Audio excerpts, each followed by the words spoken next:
Some inheritances arrive like storms, sudden, violent, reshaping everything in their path. Others creep in quietly, like fog rolling across a still lake, and by the time you realize what surrounds you, it's already too late to find your way back to shore. Mine came on a Tuesday in October, delivered by a courier who seemed oddly reluctant to meet my eyes.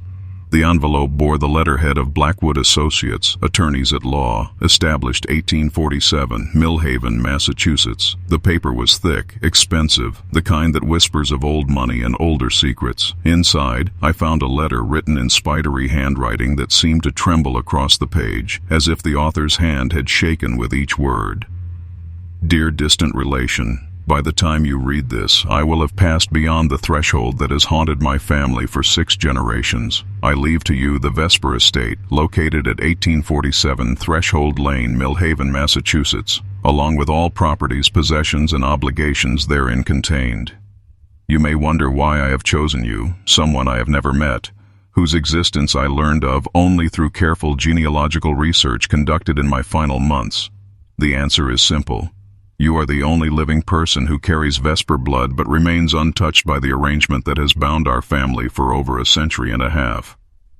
Do with this inheritance what you will, but know that some gifts come with prices that are not immediately apparent.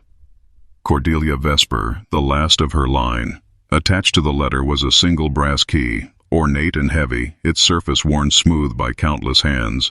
It felt warm against my palm, as if it had been recently held by someone else. The metal was etched with symbols I didn't recognize, not quite letters, not quite pictures, but something that seemed to shift when I wasn't looking directly at it. I had never heard of Cordelia Vess.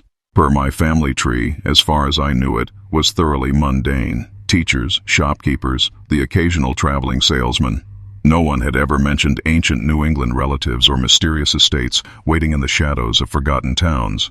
Yet here was proof of a connection I had never suspected, written in that trembling hand that spoke of urgency and fear. The drive to Millhaven took me through landscapes that grew increasingly unfamiliar. Though I had lived in New England all my life, the highway gave way to state routes, then to county roads that seemed to narrow with each passing mile. Towns became smaller, more isolated, their main streets lined with buildings that had seen better decades. The October light filtered through dying leaves with an unusual quality, not quite golden, not quite gray, but something in between that made everything look slightly faded, as if I were viewing the world through old glass. Millhaven announced itself with a weathered sign that proclaimed a population of 2,847, established 1847. The date matched the law firm's letterhead, and something about that coincidence made me slow my car as I entered the town proper. Main Street stretched before me like a sepia photograph, lined with buildings that belonged to the previous century. A few locals moved along the sidewalks, but they walked with purpose, heads down, as if the simple act of being outdoors required determined effort. I stopped at a small diner to ask for directions to Threshold Lane. The waitress, a woman in her 60s with gray hair pulled back in a severe bun, looked up sharply when I mentioned the address. "You're the new owner," she said. It wasn't a question. "I suppose I am. Did you know Cordelia?" The woman's face closed like a door. "We all knew Miss Cordelia. Threshold Lane is 2 miles north of town, past the old cemetery. You can't miss it." She turned away before I could ask anything else, but I caught her reflection in the window behind the counter. She was watching me with an expression I couldn't quite read, part sympathy, part fear, and something else that might have been guilt. The road to Threshold Lane climbed steadily through dense woods that pressed close to the asphalt. Ancient oaks and maples formed a canopy overhead, their branches intertwining like arthritic fingers. Even in daylight, the shadows beneath them seemed deeper than they should have been. The cemetery the waitress had mentioned sat at the crest of a hill, its weathered headstones tilting at odd angles like broken teeth. Many bore the name Vesper in letters that had been worn smooth by decades of New England weather. Then the trees parted, and I saw the estate. It rose from the landscape like something from a fever dream, a massive Victorian mansion painted in deep burgundy with black trim that seemed to absorb light rather than reflect it. 3 stories tall, with towers and gables that created a complex skyline of peaks and shadows. The architecture followed no single style but seemed to incorporate elements from different periods, as if the house had grown organically over many years, adding rooms and wings according to some logic known only to its inhabitants. But it was the windows that truly unsettled me. Most were dark, their glass painted black from the inside, creating the illusion of empty sockets in a skull. Only one window showed light, a third-floor room where something flickered with an unsteady glow, like candlelight struggling against a draft. As I sat in my car at the end of the long gravel drive, studying the house that was now somehow mine, I felt the weight of the brass key in my pocket. It seemed heavier now, as if it had absorbed some quality from the estate itself. The October wind rattled the dying leaves overhead, and for a moment I could have sworn I heard something else in that sound, not quite voices but something that might have been whispers, carrying words I couldn't quite make out. The inheritance that had seemed like an unexpected gift that morning now felt like something else entirely, but I had come this far, and the house waited with its single flickering light, patient as only old buildings can be. The brass key turned in the lock with a sound like breaking bones. The front door of the Vesper Estate opened onto an entryway that seemed to exhale the breath of decades. The air was thick with the scent of old wood, lemon oil, and something else, something organic and slightly sweet that reminded me of flowers left too long in stagnant water. Dust motes danced in the pale afternoon light that filtered through the few unpainted windows, and my footsteps echoed on hardwood floors that gleamed despite their obvious age. It was then that I noticed the first brass plate. Mounted beside the front door, at eye level, was a small rectangular plaque bearing the number 1 in elegant script. The metal had been polished recently, unlike the tarnished doorknob and the faded wallpaper that surrounded it. Below the number in smaller text were words etched in that same archaic script I had seen on the key, symbols that seemed to shift when I looked at them directly. I moved deeper into the house and the pattern became clear. Every room bore such a plate. The parlor to my left was room 7. The sitting room across the hall was room 23. A small reading nook beneath the main staircase was room 4. The numbers seemed to follow no logical sequence, jumping from single digits to double digits and back again with no apparent pattern. The house itself defied easy categorization. Rooms flowed into one another through archways and doorways that seemed to have been added at different times. The decor spanned decades, even centuries. Victorian horsehair furniture sat beside Art Deco lamps, while Persian rugs from the 1920s covered floors that had been laid in the 1840s. Everything was meticulously maintained, despite the obvious age, as if someone had been caring for these rooms right up until the moment I arrived. In room 12, a library that occupied most of the mansion's eastern wing, I found shelves lined with books in multiple languages. Many were bound in leather so old it had turned black, their titles stamped in gold leaf that had flaked away over the years. The smell here was different, not just old paper and binding glue, but something mineral and cold, like stones from the bottom of a well. Room 15 was a music room containing a grand piano that had been positioned with mathematical precision in the center of the space. When I lifted the lid, the keys were yellowed with age, but still held their tune when I pressed them. The sound seemed to linger longer than it should have, echoing through the house as if the walls themselves were designed to carry music to distant corners. As I explored, I began to notice other peculiarities. Many of the windows had been painted black from the inside, but not all of them. The ones that remained clear seemed to follow their own pattern, creating islands of natural light in an otherwise dim interior. The painted windows gave the rooms a timeless quality, making it impossible to tell whether it was day or night, morning or evening.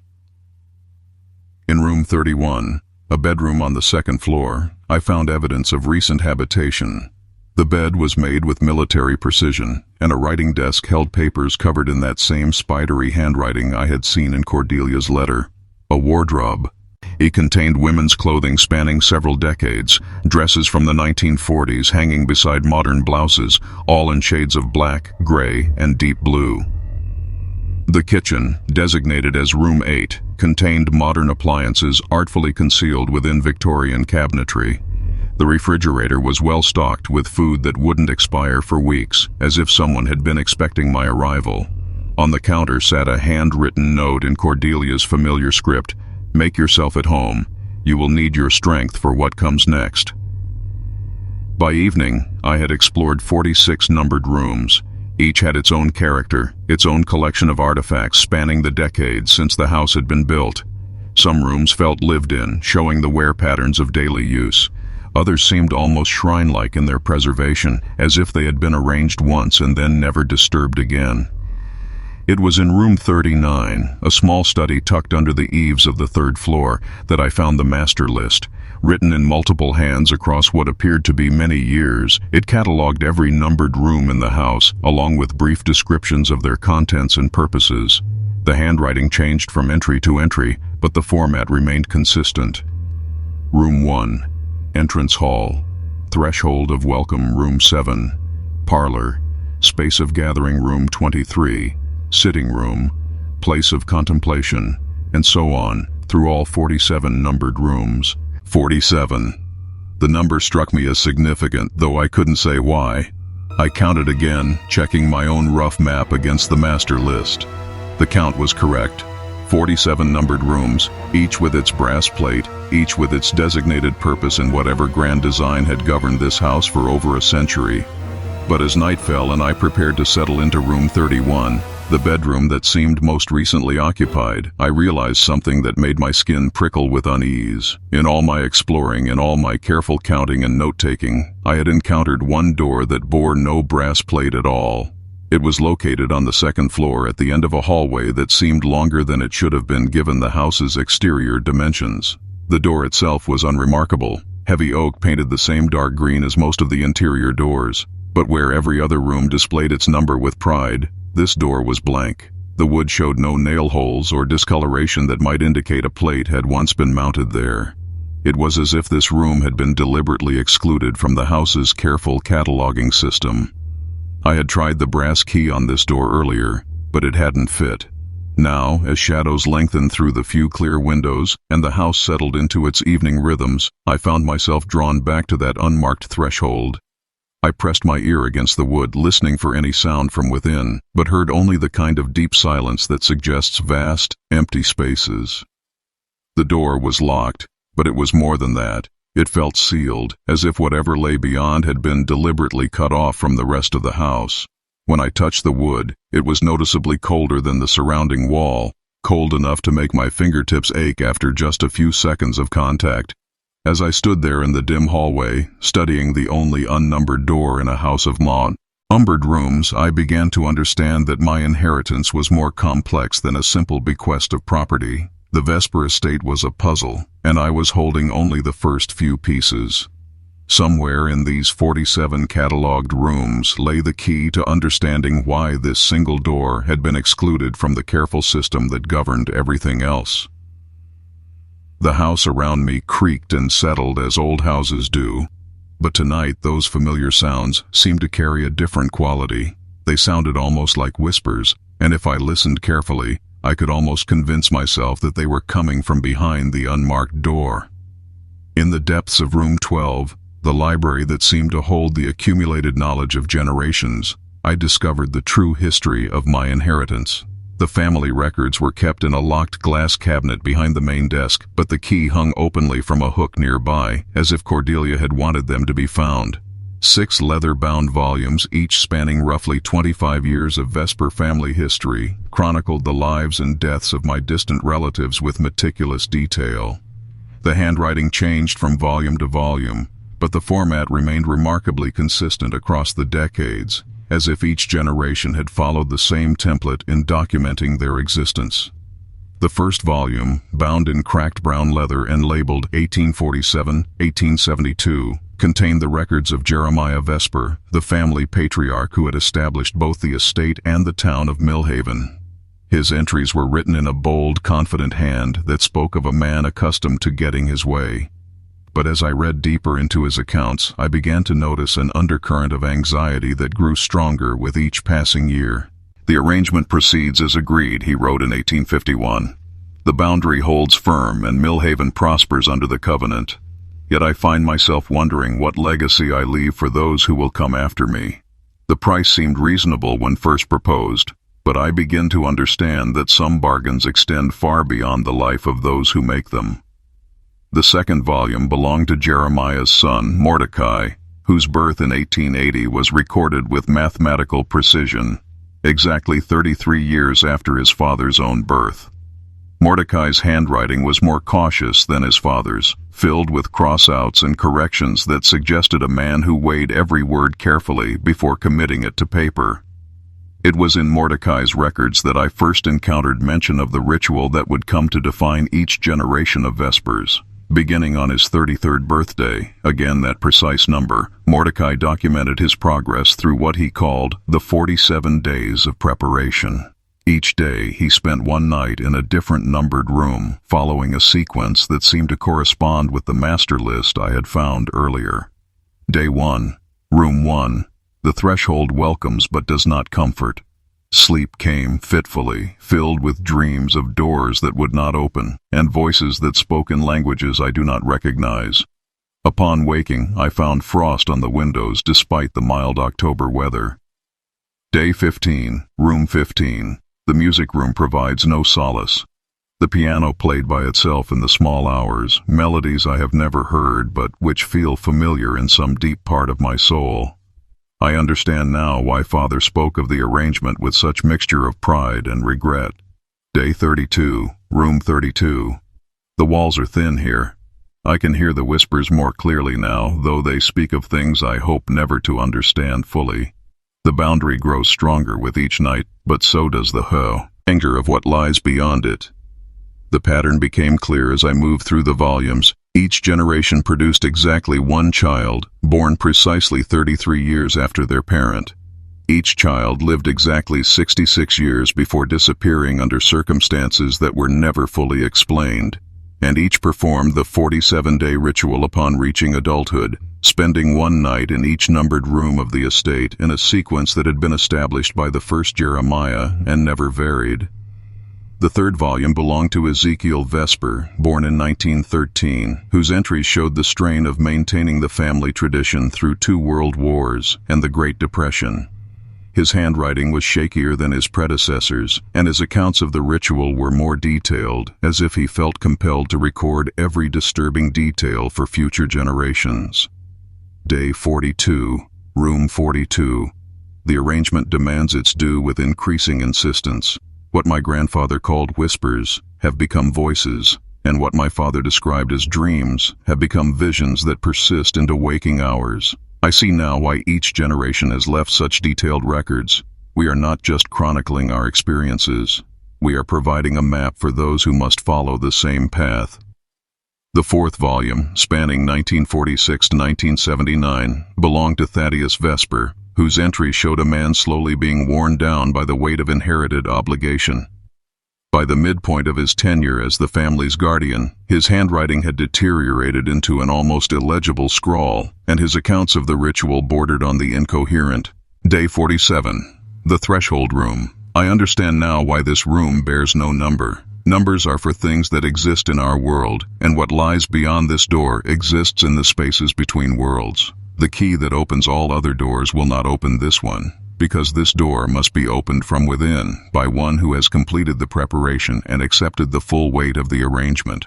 Tomorrow, I cross the threshold and become what my bloodline has always been meant to become, a guardian, a barrier, a willing sacrifice to keep the boundary intact. But Thaddeus had not crossed that threshold. The next entry, dated 3 days later, was written in a different hand. The spidery script I now recognized as Cordelia's, though these entries were made when she was still young. Father has vanished, as his father did, and his father before him. I am left alone in this house of numbered rooms, with 47 days ahead of me, and the weight of 6 generations pressing down like stones upon my chest. I do not want this inheritance, but choice was never part of the arrangement. Cordelia's portion of the family chronicles was the most extensive, covering nearly 70 years instead of the traditional 33. Her early entries documented a ritual identical to those of her predecessors, but with an increasing sense of rebellion that set her apart from the resigned acceptance that characterized earlier generations. Day 33, Room 33. I have been reading the old records, and I believe my ancestors were wrong about the nature of the arrangement.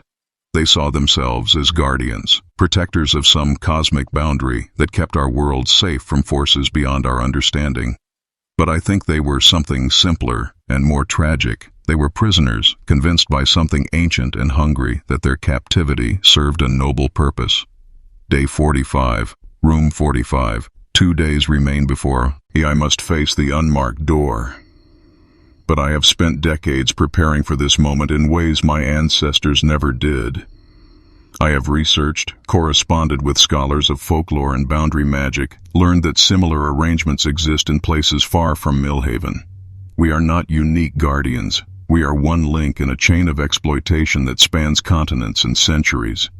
Day 47. I did not enter the unmarked room. For the first time in 6 generations, a Vesper has broken the cycle. I sealed the door with salt and iron and spent the night in prayer that the boundary would hold without my willing sacrifice. The whispers have become screams, but the house still stands, and Millhaven still sleeps peacefully in the valley below. But Cordelia's rebellion had come with consequences.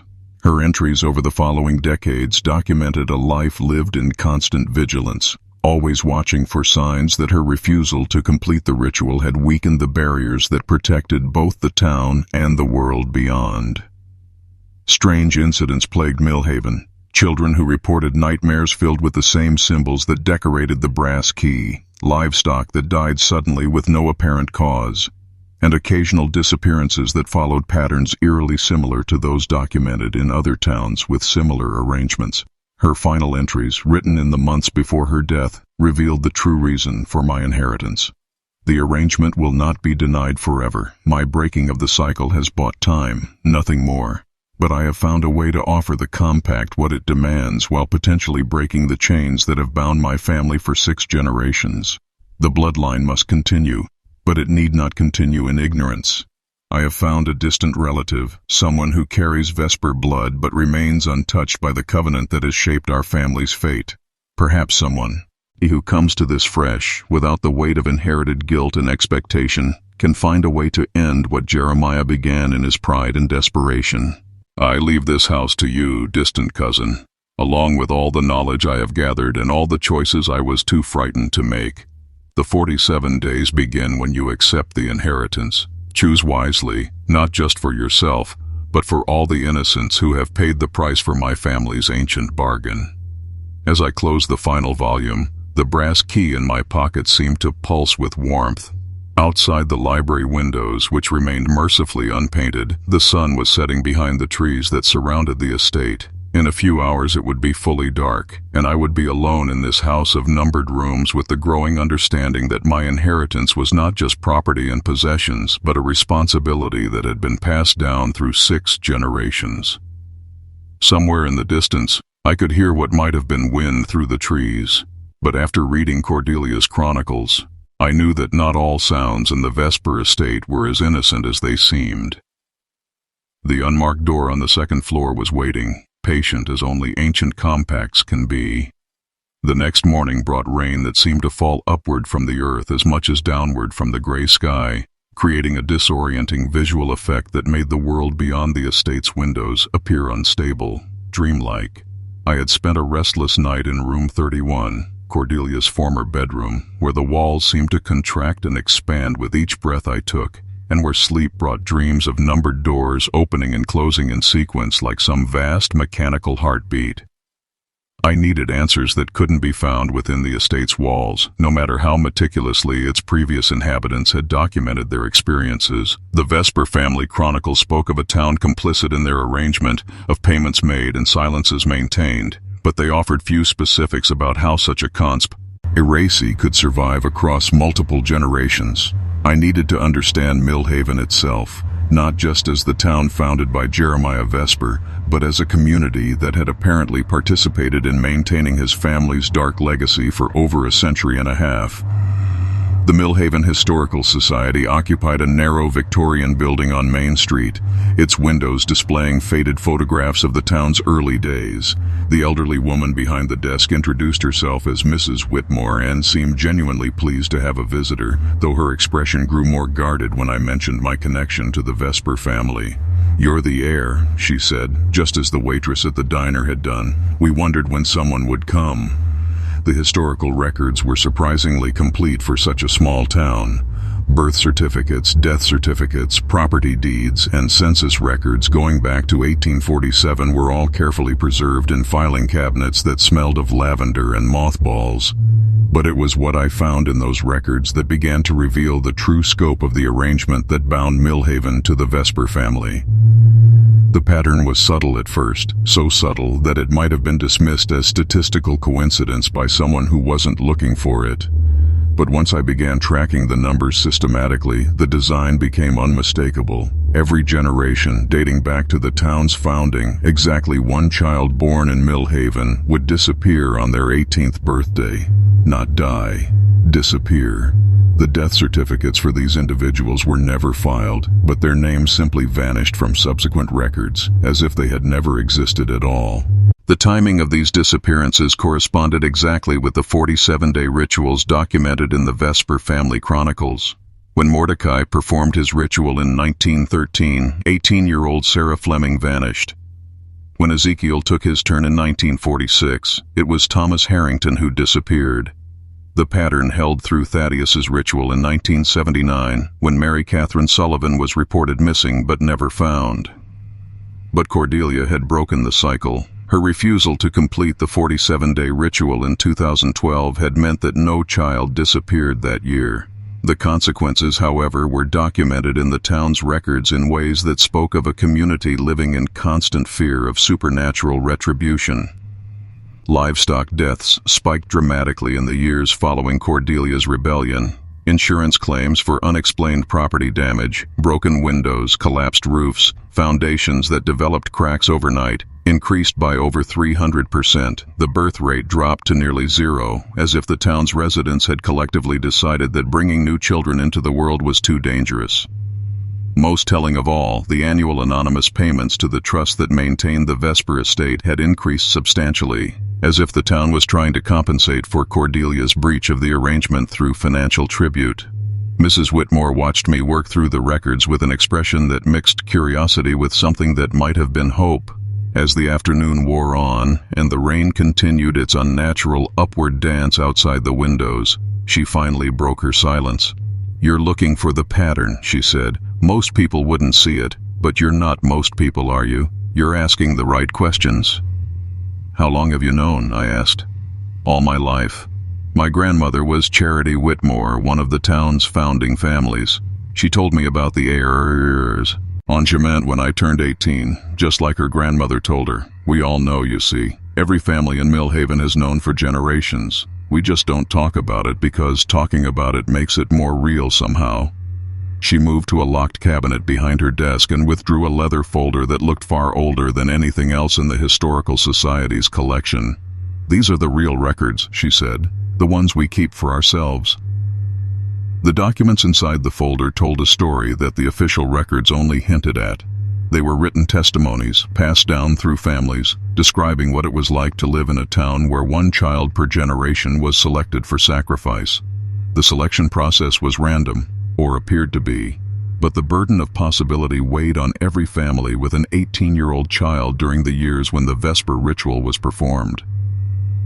One testimony, written in 1923 by a woman named Grace Morrison, described watching her son Jonathan grow increasingly disturbed in the weeks leading up to his 18th birthday, which coincided with Ezekiel Vesper's ritual year. Jonathan began having dreams about the estate. He would wake screaming that something was calling to him from behind a door that had no number. Dr. Hayes said it was just anxiety about becoming an adult, but we all knew better.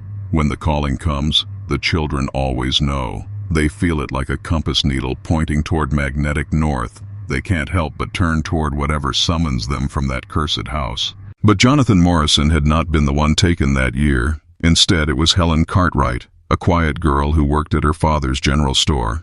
The account of her disappearance, written by her younger sister, was brief but haunting. Helen went to bed on October 31st, 1923, just like always. When we woke the next morning, her bed was made and her clothes were folded neatly on the chair beside it. She had left no note, taken nothing with her. but written in the condensation on her bedroom window were symbols that hurt to look at directly, symbols that seemed to move when you weren't watching them. Father scraped them away with a razor blade, but they came back the next morning, and the morning after that. It wasn't until Mr. Ezekiel completed his ritual that the symbols finally faded. The testimonies painted a picture of a community trapped in a supernatural contract they had never agreed to, but could not escape. The children who were taken never returned, but they were not forgotten. Their names were preserved in these secret records, along with accounts of the strange phenomena that surrounded their disappearances. Some families reported visits from their missing children in dreams, where the taken ones spoke of serving as bridges between worlds, of holding back forces that would consume everything if ever allowed to cross the threshold unguarded. But it was the final document in the folder that truly revealed the scope of Millhaven's complicity in the Vesper arrangement. It was a contract written in multiple hands across many years, and signed by representatives of every family in the town. The language was archaic, filled with phrases like, "in consideration of protection offered," and "in acknowledgement of debts incurred." But the meaning was clear. The families of Millhaven had collectively agreed to accept the loss of one child per generation in exchange for the prosperity and protection that the Vesper family's guardianship of the boundary provided. The supernatural forces that the estate held at bay would not be satisfied with the Vesper family's sacrifice alone. They required a regular tribute from the broader community, a demonstration that the people of Millhaven understood and accepted the price of their safety. The worst part, Mrs. Whitmore said as I finished reading, is that it worked. For over a century, Millhaven has been safe from the kinds of supernatural predations that have plagued other towns in this region. We've had prosperity, health, good harvests, mild winters. The arrangement has protected us, even as it has cost us. But now, she gestured toward the window, where the rain continued its impossible upward dance. Cordelia's refusal to complete the ritual has left us vulnerable. The protection is failing, and we can all feel it. The natural order is breaking down, piece by piece. If you can't find a way to restore the arrangement or find some alternative that satisfies the compact, I'm afraid Millhaven will pay a price far greater than one child per generation. As I prepared to leave the Historical Society, Mrs. Whitmore caught my arm. "There's something else you should know," she said. "Father Henley at St. Bartholomew's has been here longer than anyone. His predecessor left behind some records that might help you understand what your ancestor actually agreed to all those years ago. But be warned, some knowledge carries its own price." I walked through the rain to St. Bartholomew's, a small stone church that squatted at the edge of the town center like a gray toad. The rain had grown heavier, and by the time I reached the church steps, my clothes were soaked through despite the short distance. But it wasn't just water that clung to me. There was something else in the rain, something that made my skin crawl and my mind fill with images of doors opening onto vast, hungry darkness. Father Henley was waiting for me, as if he had known I would come. He was older than I had expected, with white hair and pale eyes that seemed to look through me rather than at me. Without preamble, he led me to a small office behind the altar, where he withdrew a locked box from a hidden compartment in his desk. "Father McKenna served this parish for 40 years before me," he said, as he opened the box with a tarnished key. He left detailed records of his interactions with the Vesper family, including transcripts of confessions that should have remained sealed forever. But extraordinary circumstances call for extraordinary measures. The papers inside the box were covered in handwriting that was somehow more disturbing than anything I had read in the family chronicles or the Historical Society's secret files. These were the words of men and women driven to confession by guilt and terror, recorded by a priest who understood that some sins extended far beyond the boundaries of normal human experience. It was here, in the trembling words of Jeremiah Vesper's own confession, that I finally learned the true nature of the arrangement that had bound my family for 6 generations. Father McKenna's transcription of Jeremiah Vesper's final confession was written in Latin interspersed with English, as if the priest had struggled to find words in any single language adequate to describe what he was hearing. But the story that emerged from those pages was clear enough, and terrible in its implications. Jeremiah Vesper had not been a wealthy man when he arrived in the wilderness that would become Millhaven. He had been a failed businessman from Boston, fleeing debts and accusations of fraud, carrying nothing but his determination to start fresh in a place where his past could not follow. The land he eventually purchased had been available for reasons that should have warned him away. It was a place where the indigenous peoples had never built permanent settlements, where animals would not graze, where crops failed despite rich soil and abundant rainfall.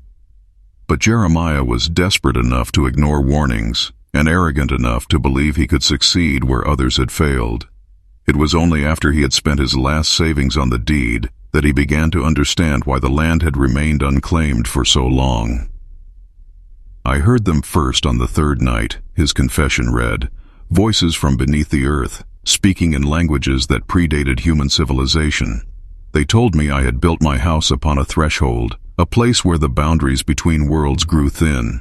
They offered me a choice: abandon my claim and flee like the others who had tried to settle here, or accept their partnership and prosper beyond my wildest dreams. The entities that spoke to Jeremiah from beyond the threshold were not demons in any traditional sense, nor were they gods or spirits as most humans understood such things. They were something older and more fundamental, forces that existed in the spaces between realities, feeding on the energy that leaked through cracks in the cosmic boundary. They required agents in the physical world, individuals who could serve as conduits and guardians, maintaining the integrity of the threshold while ensuring a steady flow of the sustenance they craved. In exchange for this service, they offered Jeremiah everything he had lost, and more: wealth, influence, the power to transform a patch of worthless wilderness into a thriving town. All he had to do was accept the role of guardian and agree that his descendants would continue the arrangement in perpetuity. I was young and foolish and desperate, the confession continued. I thought I was making a bargain with forces I could eventually outwit or outmaneuver. I did not understand that. Entities older than human civilization do not make bargains. They make laws, and those laws become as immutable as gravity or the passage of time. The specific terms of the arrangement were laid out in detail that made my hands shake as I read. The Vesper bloodline would serve as hereditary guardians of the threshold, with each generation required to perform a ritual that strengthened the barriers while simultaneously feeding the entities beyond. The 47-day preparation was not just tradition, it was a systematic process of psychic conditioning that prepared the guardian's consciousness to interface directly with forces that existed outside normal reality. But the entities required more than just the willing sacrifice of the Vesper family. They needed proof that the broader human community understood and accepted the price of protection. One child per generation from the surrounding settlement would be taken as tribute, not killed, but transformed into something that could exist on both sides of the threshold, serving as living links between worlds. They showed me what they had done to other places, Jeremiah's confession revealed. Towns that had refused their offers, regions where the boundaries had been allowed to weaken without proper guardianship. I saw entire populations consumed by things that should not exist in our reality, landscapes transformed into feeding grounds for entities that viewed human suffering as nothing more than seasoning for their hunger. I convinced myself that the price they demanded was reasonable compared to the alternative. The numbered rooms in the estate were not merely living spaces, they were components in a vast ritual mechanism. Each room had been consecrated for a specific purpose in the 47-day preparation, designed to gradually attune the guardian's consciousness to frequencies that existed beyond human perception. The symbols on the brass plates were not decorative, they were functional elements that helped focus and direct the psychic energies being harvested. Howed in the unmarked door on the second floor was the heart of the entire arrangement. It was not a room in any conventional sense, but a threshold point where the boundary between worlds was thinnest. On the 47th night of the ritual, the prepared guardian would pass through that door and undergo a transformation that allowed them to serve as a living seal, using their own life force to maintain the integrity of the cosmic barrier. Each generation of my descendants will face the same choice I faced, Jeremiah wrote, but they will face it with full knowledge of the price, unlike myself who stumbled into this compact in ignorance and desperation. I have built them a prison disguised as a mansion, and I pray that they will have the wisdom I lack to find a way to escape the chains I have forged. But Cordelia had found a different path. Her decades of research, documented in the later portions of her journals, had revealed that the entities beyond the threshold were not as omnipotent as they claimed. Like all parasitic relationships, the arrangement depended on the willing cooperation of the host. The Vesper family's acceptance of their role as guardians was what gave the compact its power. Without that willing participation, the entire structure began to weaken. I have spent 40 years studying the nature of supernatural contracts. One of her final journal entries read, "The entities beyond the threshold are real, and the threat they represent is genuine. But they are not gods, and their power is not unlimited. They require our consent, our belief, our willing participation in their designs. My refusal to complete the ritual has proven that the arrangement can be broken, but it has also shown me that breaking it requires more than simple defiance. It requires replacement, a new guardian who can maintain the boundary through different means." Father Henley had remained silent while I read, but as I finished the last page of the confession, he leaned forward with an expression of deep concern. "Miss Cordelia came to me many times over the years," he said. "She believed that someone with Vesper blood but without the weight of inherited guilt might be able to renegotiate the terms of the arrangement. Not to abandon the guardianship entirely, that would be catastrophic for Millhaven and potentially for the world beyond, but to find a way to maintain the boundary without the generational sacrifice it has demanded." "And you think I'm that person?" I asked. "I think you're the only person who can make that choice," he replied. "The inheritance Cordelia left you isn't just property. It's an opportunity to either continue the cycle or transform it entirely. But you should know that the entities beyond the threshold have been growing restless since her death. The protection she provided through her ongoing presence is weakening. You don't have unlimited time to decide." As if summoned by his words, the rain outside intensified, and I could hear what sounded like voices carried on the wind, not quite human, speaking in the same archaic script I had seen on the brass plates and the mysterious key. Father Henley's face went pale, and he made the sign of the cross with hands that trembled slightly. "They know you're here," he said. "They know you've learned the truth. The 47 days begin now, whether you're ready or not." I felt the brass key grow warm in my pocket, and for a moment, the symbols etched into its surface seemed to glow with their own inner light. Outside, the impossible rain continued to fall upward, and somewhere in the distance, I could hear what might have been laughter, or might have been screaming. The Vesper Estate waited for me in the gathering darkness, its 47 numbered rooms prepared for a ritual that had been interrupted for over a decade. And in the unmarked room on the second floor, something ancient and patient stirred, sensing that the arrangement was about to be tested once again. The drive back to the estate felt longer than it should have, as if the distance between Millhaven and Threshold Lane was expanding with each passing moment. The rain had stopped falling upward, but it had not stopped falling. Instead, it now seemed to fall in directions that defied physics entirely, creating spirals and eddies in the air that made my eyes water when I tried to follow their trajectories. By the time I reached the house, night had fallen with unnatural swiftness, as if the sun had simply given up its struggle against the gathering darkness. The estate loomed before me, no longer the merely imposing Victorian mansion I had first encountered, but something that seemed to pulse with its own malevolent life. Windows that had been painted black now showed flickers of movement behind their dark glass, as if the rooms beyond were occupied by shadows that existed independent of any light source. Only the third-floor window still showed the steady glow I had noticed on my first day. But even that light seemed different now, less like candlelight and more like something phosphorescent, the kind of glow that emanates from things that have been dead too long. Inside the house, the changes were more subtle but no less disturbing. The numbered rooms remained as I had left them, but the spaces between them seemed to have shifted. Hallways that had been straight now curved at angles that hurt to perceive directly. Doors that had opened onto familiar rooms now led to chambers I had never seen before, furnished with artifacts that seemed to predate human civilization.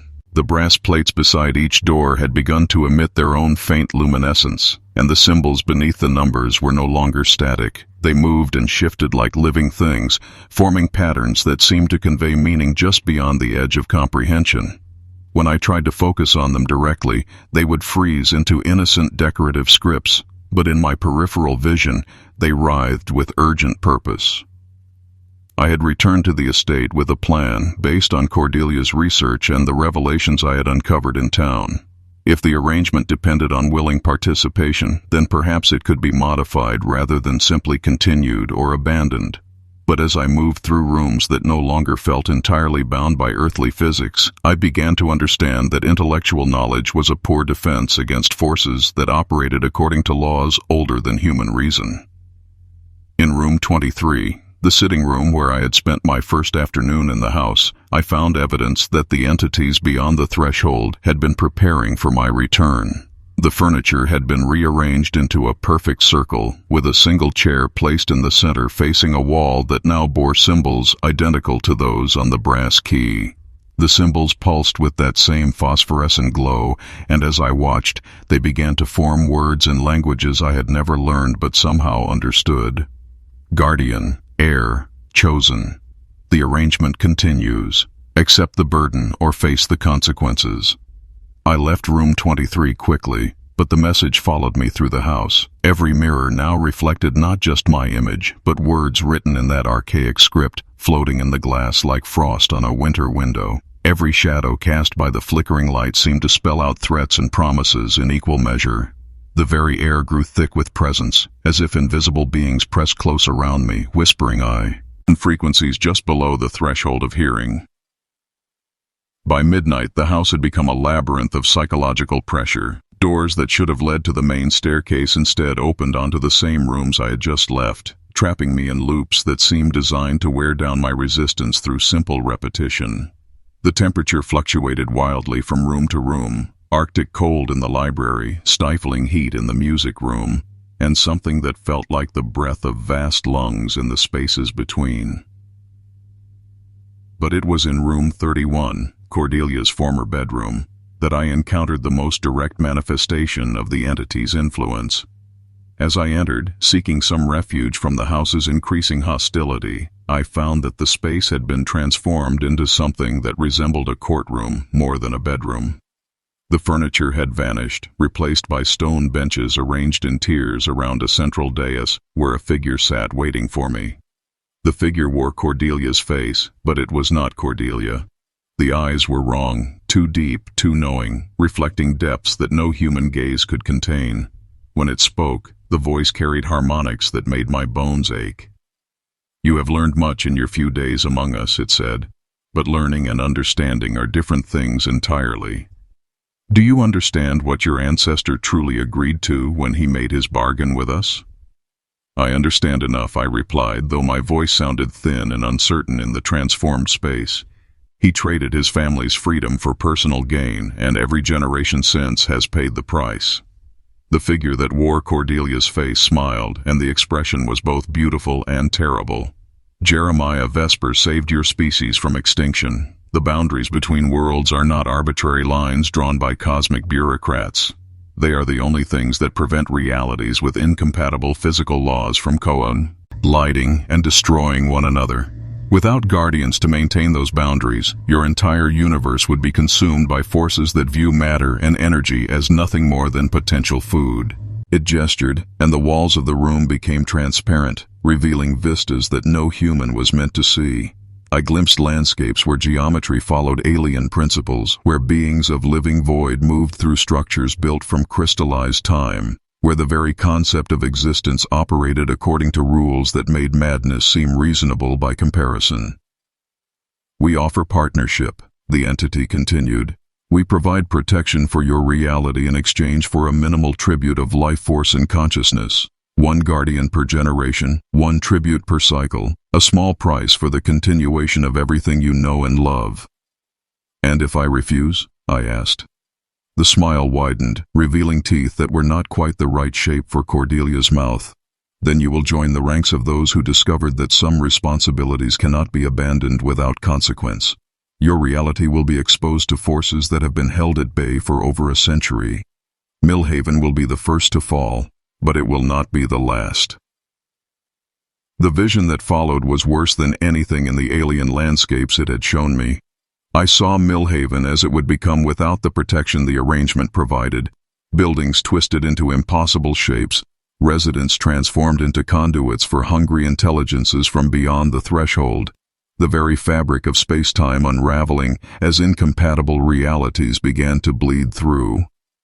But I had also seen Cordelia's research, had read her careful documentation of the ways the arrangement could be modified rather than simply continued.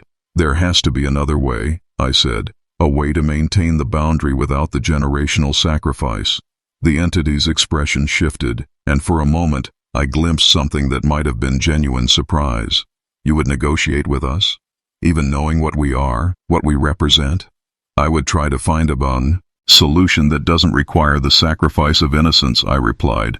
"Cordelia proved that the arrangement could be altered. I want to find a way to alter it permanently." The false Cordelia leaned forward, and the stone dais beneath it began to emit that familiar phosphorescent glow. "Very well. We are not unreasonable beings, despite what your limited perspective might suggest. Complete the 47-day ritual as your ancestors did, and on the final night, when you stand before the unmarked door, we will listen to your proposals. But know this, if your alternative proves inadequate, you will accept the traditional arrangement, or face consequences that extend far beyond your own existence." The room returned to its normal configuration with a sound like breaking glass, leaving me alone with Cordelia's furniture and the growing understanding that I had just committed myself to a path that would lead to either liberation or damnation. In my pocket, the brass key pulsed with warmth, and I knew that the 47 days had officially begun. On the writing desk, I found a leather-bound journal that had not been there before, its pages blank except for a single entry written in handwriting I recognized as my own, though I had no memory of writing it. Day 1, Room 1. The threshold welcomes but does not comfort. The arrangement continues, but perhaps not as it has before. I pray that I have the wisdom to find a better way, and the strength to see it through to whatever end awaits.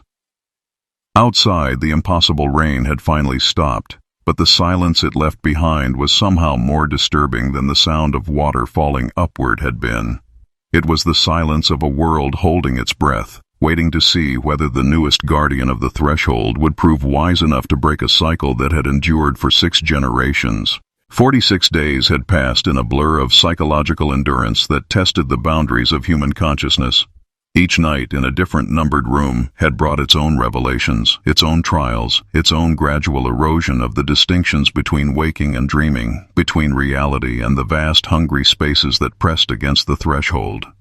I had experienced what Mordecai called the whispers, what Ezekiel described as visions, what Thaddeus referred to as the weight of inherited obligation. But I had also experienced something my ancestors had not, the growing certainty that the entities beyond the threshold were not as omnipotent as they claimed to be. Their power was real, but it was also limited by rules they could not break, constrained by laws as immutable as those that governed my own reality. The knowledge I had gained during my preparation went far beyond what any previous Vesper Guardian had possessed. I had access not only to my family's records, but to Cordelia's decades of research, to the testimonies preserved by the families of Mill Haven, to the theological insights of Father McKenna's confessions. I understood the arrangement not just as a supernatural contract, but as a complex system of mutual dependency that had evolved over the course of a century and a half. Now, on the 47th night, I stood before the unmarked door on the 2nd floor, knowing that what lay beyond would either free my family from their inherited burden or damn me to become another link in a chain that stretched back to Jeremiah's desperate bargain. The brass key in my hand felt different than it had on any previous night. Where before it had been warm, now it was neither hot nor cold but something else entirely, as if it existed at a temperature that my nervous system couldn't quite process. The symbols etched into its surface moved constantly now, rearranging themselves into patterns that seemed to respond to my thoughts and emotions. The hallway around me had undergone its own transformation during the 47 days of preparation.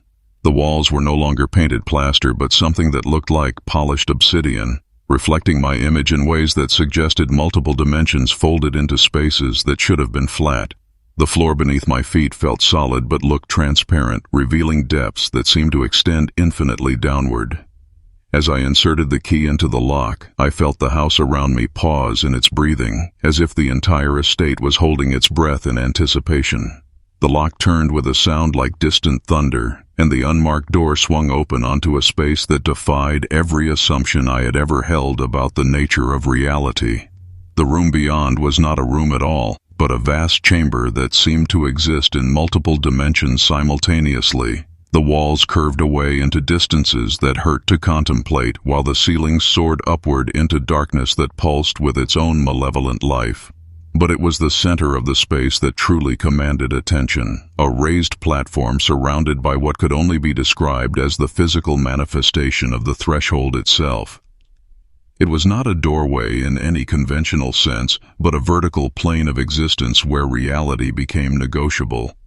Through it, I could see landscapes that operated according to alien geometries, populated by beings that existed as pure thought given form. But I could also see something else.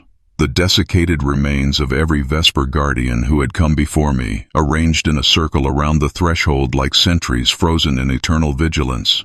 They were not dead, I realized with a mixture of horror and pity. Death would have been merciful. Instead, they existed in a state of conscious suspension, their life force slowly drained over decades to power the barriers that kept the realities from bleeding into one another. Jeremiah sat closest to the threshold, his eyes still aware despite the centuries that had passed since his transformation. Mordecai, Ezekiel, Thaddeus, all of them trapped in their role as living seals, conscious but powerless, watching eternally for signs that the boundary might weaken. But there was one absence that gave me hope. Cordelia was not among them. Her refusal to complete the ritual had not condemned her to this fate, which meant that the arrangement could indeed be broken without catastrophic consequences. As I approached the threshold platform, the air around me began to vibrate with presence. The entities I had glimpsed in dreams and visions throughout the 47 days of preparation manifested more directly here, taking forms that my mind could barely process. They spoke in harmonics that bypassed my ears entirely, communicating directly with parts of my consciousness I had never known existed. Guardian, you have completed the preparation. Accept your destiny. Take your place among the eternal watchers. The arrangement continues as it always has. But I had not come this far to simply accept the fate that had claimed my ancestors. I offer an alternative, I said, my voice sounding impossibly small in the vast chamber. A new arrangement that maintains the boundary without requiring generational sacrifice. The entity's response was immediate and overwhelming. The chamber filled with a sound like the screaming of broken reality, and the threshold itself began to pulse with agitated energy. The preserved forms of my ancestors turned their aware but powerless eyes toward me, and I could see in their gaze a mixture of hope and terror that made my heart ache.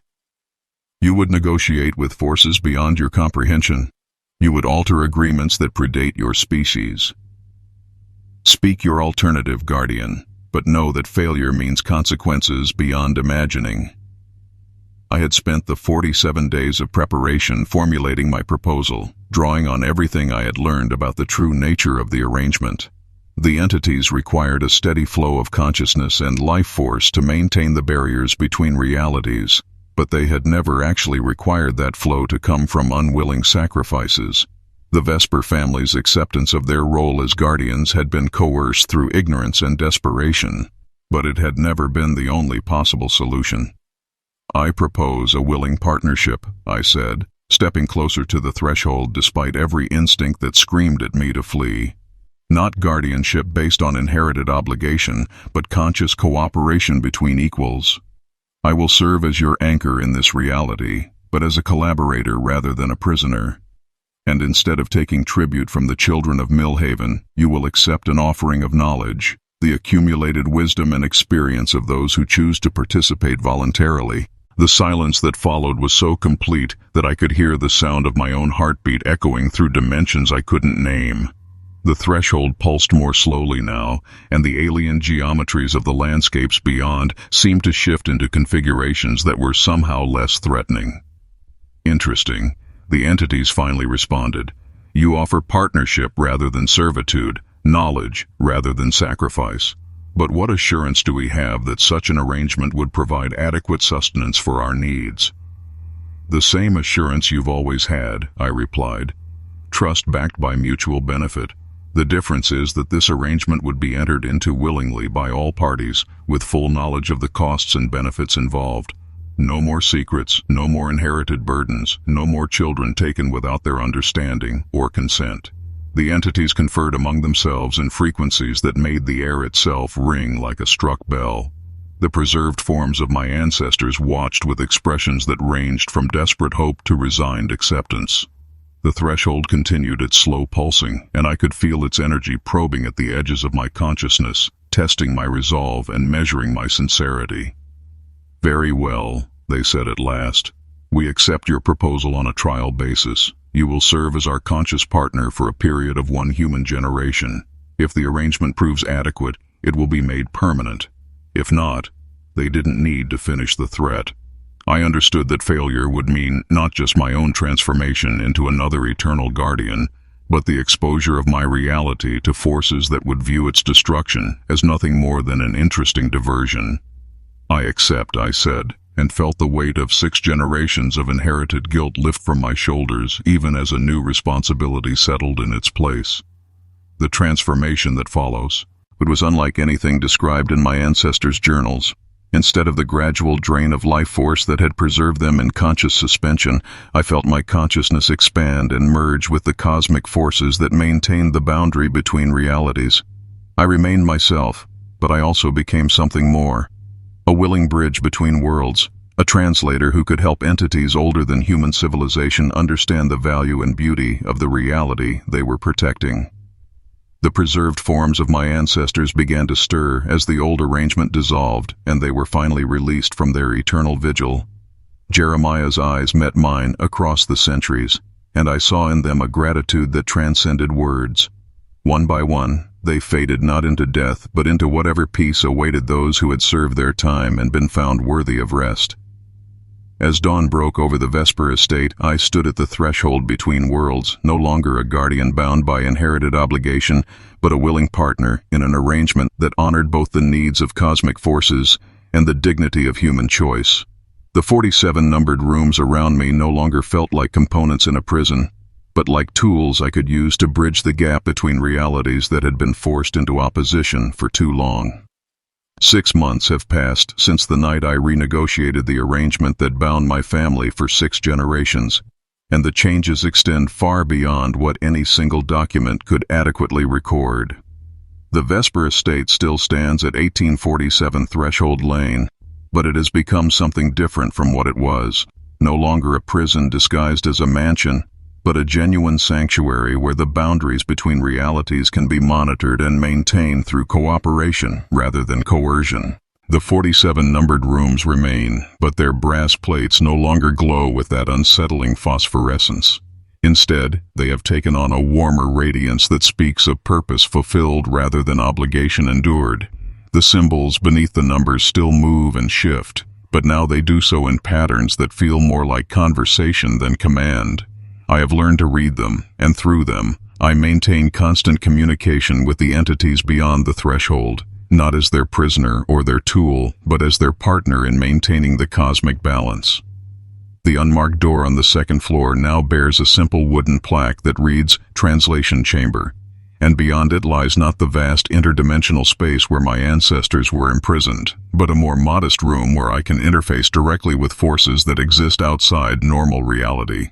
The threshold itself has been reconfigured, no longer a one-way passage that trapped guardians in eternal servitude, but a controlled point of contact that allows for genuine dialogue between incompatible forms of existence.